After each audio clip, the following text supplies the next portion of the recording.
স্বাধীনতার জন্য আমাদের ছেলেদের রক্ত ঝরানো হয়েছে, ওলামায়ে কেরামগণদেরকে বন্দী করা হয়েছে।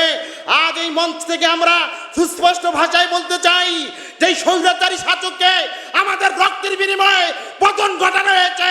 বাংলাদেশের অন্য কোন স্বৈরাচার যদি আর একবার আসতে চায়, একবার আমরা তাকে পতন ঘটিয়ে পালানোর সুযোগ দিয়েছি, অন্যকে আমরা পালাইবার সুযোগ ডাইরেক্ট মাটিতে দাফন করবো। ঠিক আছে বলা আলহামদুলিল্লাহ ওয়াহদা والصلاة والسلام على من لا نبي بعده أما بعد فأعوذ بالله من الشيطان الرجيم بسم الله الرحمن الرحيم يا أيها الذين آمنوا ادخلوا في السلم كافة وقال النبي صلى الله عليه وسلم لا طاعة لمخلوق في معصية الخالق أو كما قال النبي عليه الصلاة والسلام ইসলামী আন্দোলন বাংলাদেশ কামরাঙ্গীরচর থানা কর্তৃক আজকের গণসমাবেশের সভাপতিত্ব করছেন কামরাঙ্গীরচরের কৃতি সন্তান জনাব হযরত মাওলানা মুফতি মামুনুল হক আজহারি হাফিজাহুল্লাহ। আজকের মঞ্চে উপস্থিত আছেন কামরাঙ্গীরচরের কৃতি সন্তান জনাব আলহাজ হযরত মাওলানা মুফতি রুহুল আমিন কাসেমি। মঞ্চে উপস্থিত আছেন জনাব আলহাজ হযরত মাওলানা মুফতি আব্দুর রহমান বেতাগী হাফিজাহুল্লাহ।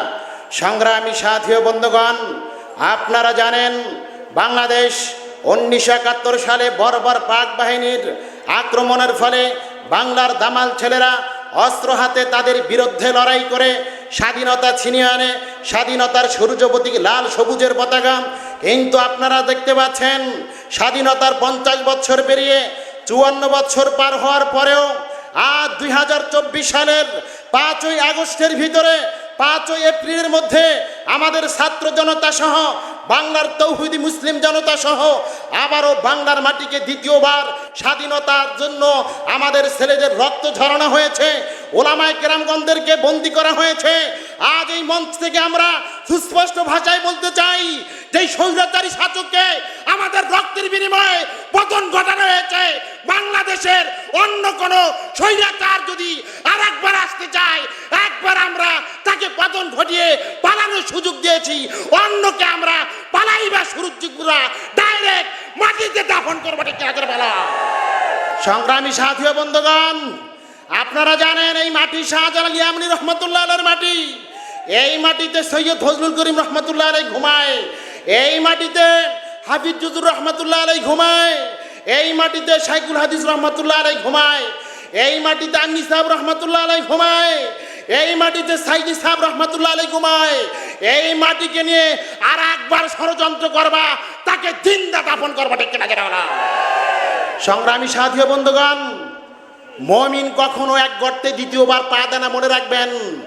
আমরা বারবার দেখেছি ওলামায়ে কেরামগণদের বিভিন্ন ইসলামী সংগঠনকে সিঁড়ি বানিয়ে অনেক স্বৈরাচার ক্ষমতায় গিয়ে ওলামায়ে কেরামগণদেরকে বৃদ্ধাঙ্গুল দিয়ে করে না, ইসলামকে বৃদ্ধাঙ্গুল দিয়ে করে না। আর দ্বিতীয়বার স্বৈরাচারকে আমরা ক্ষমতার মসনদে বসতে দিব না। ঠিক আছে বলা সংগ্রামী সাথী ও বন্ধুগণ, আসুন আমরা ইসলাম সম্পর্কে জানি। আজ তালেবানের দিকে তাকিয়ে দেখেন, এক সময় বিশ্বের মুসলমান, বিশ্বের মানুষেরা তালেবানদেরকে নিয়ে নাক ছিটকাইতো, মনে করত তালেবান কিছুই বোঝে না, মোল্লা দ্বারা কিছুই হবে না।